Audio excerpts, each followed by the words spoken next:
Hey, I'm Dennis Tyson, and I want to invite you to my first episode of Dennis Tyson's RC World. Um, I've been flying RC pretty much since I was a teenager, back in about 1980, 1981. Is kind of when I had my first experience. I fly a lot of sailplanes, and kind of old school scratch built type sailplanes, and I flew a lot in the early 80s when I lived in Seattle with Bob Dodgson and some other guys who used to fly at, I think it's 60 acres out there, if I remember what the name of the field is. Anyway, I lived out there for about 5 years and have flown sailplanes for a really long time, and just always really enjoy that a great deal. As I'm sure those of you who do, you kind of know what that experience is like. And the power planes have been in and out for quite some time, but I've flown all types of them, including early ducted fans. I had a Byron MiG-15. Gosh, I was like maybe 17, 18 years old when that first came out. Saved up all my money and bought it, and never could afford the radio equipment to fly it at that time. So I unfortunately I never flew that one. But I am here in my Michigan basement, and I decided to start a YouTube channel to just share with you kind of my experiences as I build planes and work on stuff, and kind of what I'm up to. I just wanted to just share that with you. And I have no idea what kind of lighting I'm getting down here in my basement, but I'm going to go with this for now, and I'll adjust as necessary. So this is kind of an introduction, but I wanted to show you at the same time. Basically, there are three airplanes that are kind of in process all the time. And it's the plane I'm working on. Is usually number one. It's the plane that I'm still finishing, which is usually number two, and number three is the plane that I'm thinking about as my next project. And sometimes I actually think about more than one at a time.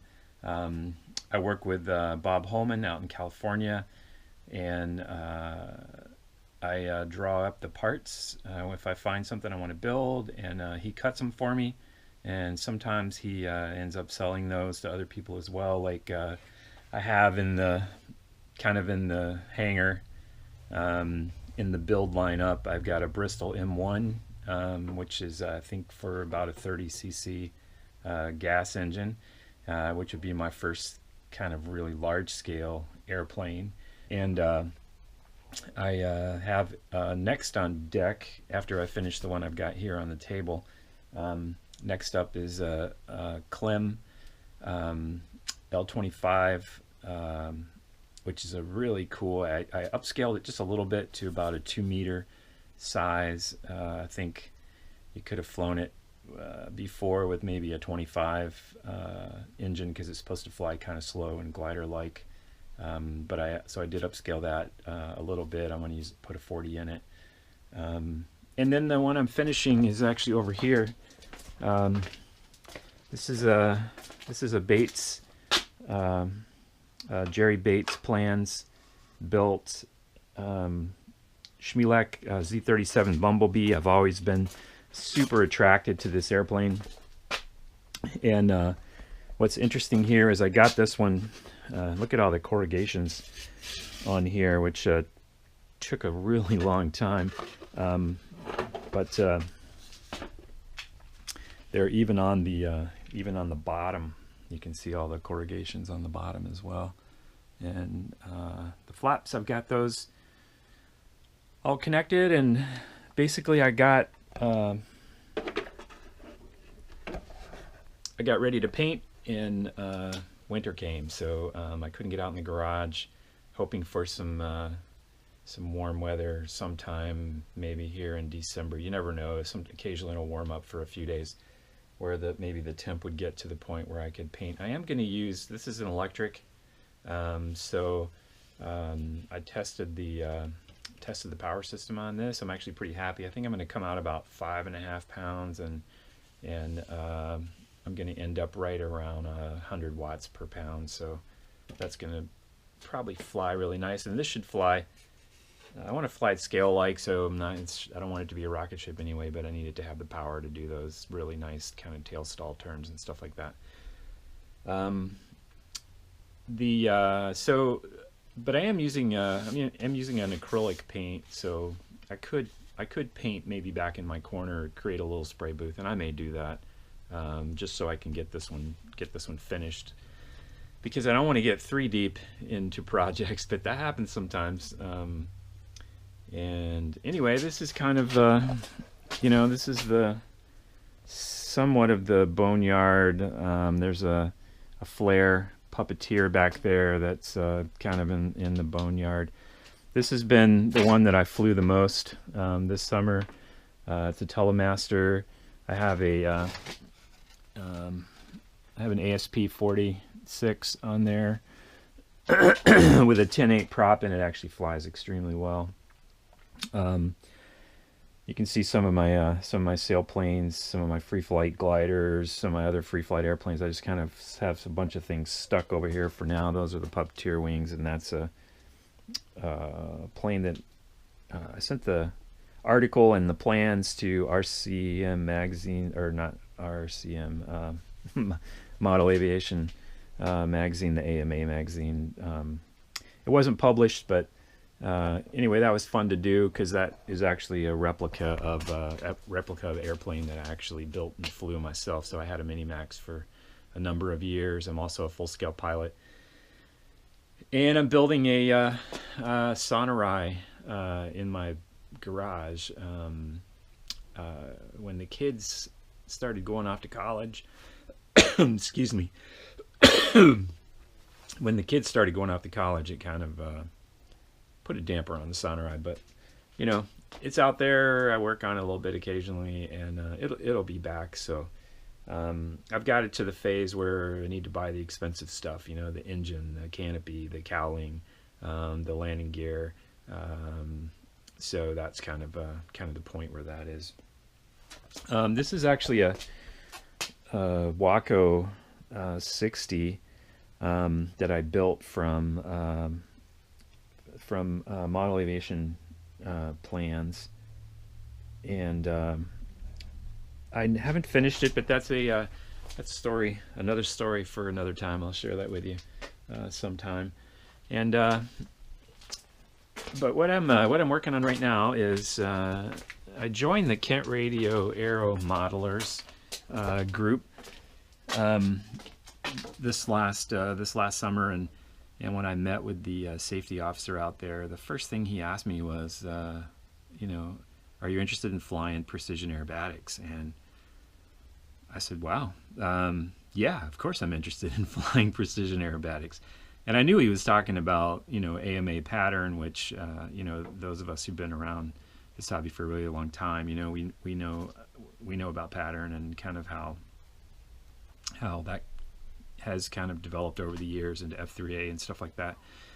But so he said you can use your Telemaster and fly in that, but I'm not kind of built like that. And so I came home and I looked at what I had, and I actually had a set of Boxer 60 foam core wings and stab cores that I've been hanging on to for probably maybe even 20 years. I'm not sure how long I've had them.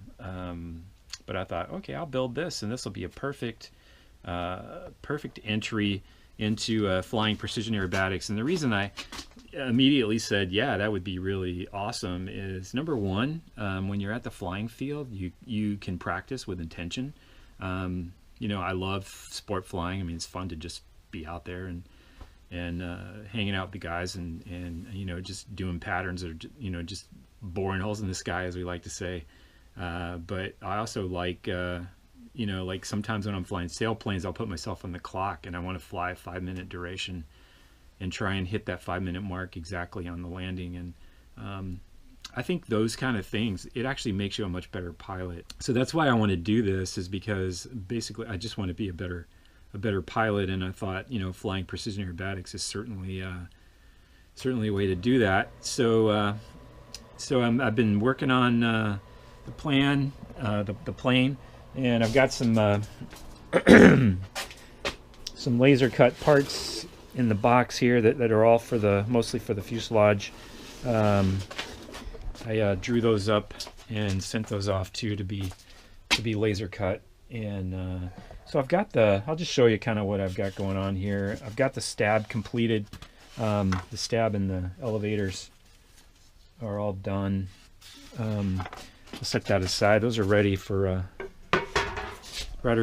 covering. They came out really nice. I'm actually using I'm sheeting with Gorilla Glue, this is new, kind of a new process for me. It used to always be epoxy, but I really like it. And so it was great to kind of test out that new method on the stabs before I get to the wings. And so I'll show you what I got going on here. I had a little bit of a snag, which is not uncommon, but I laid out you can see that I honeycombed the wings here. And when I laid out the box for the retracts here, I laid out the wheel well at the same time, and I just did it all according to the plans. But for some reason, when I actually went to install the retracts, the wheel well no longer lined up. So what I had to do was I actually took some expanding foam that you use to seal things up with, like around your house, your windows and things like that. And I replaced the foam that I had cut out with the hot wire, and then I sprayed the expanding foam in there, put it back in the shucks with wax paper over them, and you can see all my weights over there that I used to weight things down with. Weighted them down. They came out perfect. So everything's kind of, and I sanded it. Everything's kind of back the way it was.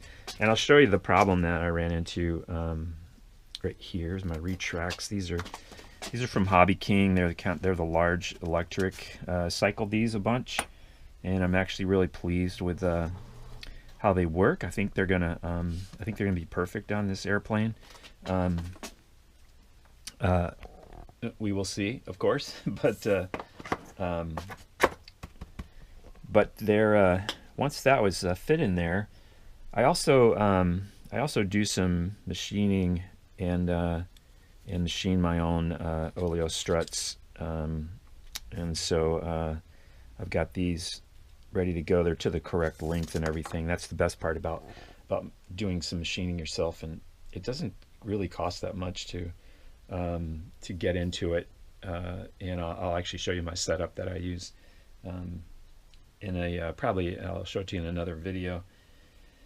But anyway, you can see here what happened was once the retract was in, and I had my gear leg kind of in there, you can see how I ended up. This was my intended line. I actually ended up here, even though this was all done according to the measurements. So now I'll just take out some foam here, and I'll actually set the wheel. I'll set the wheel over top of the axle, and I'll be able to get a really accurate placement of that. And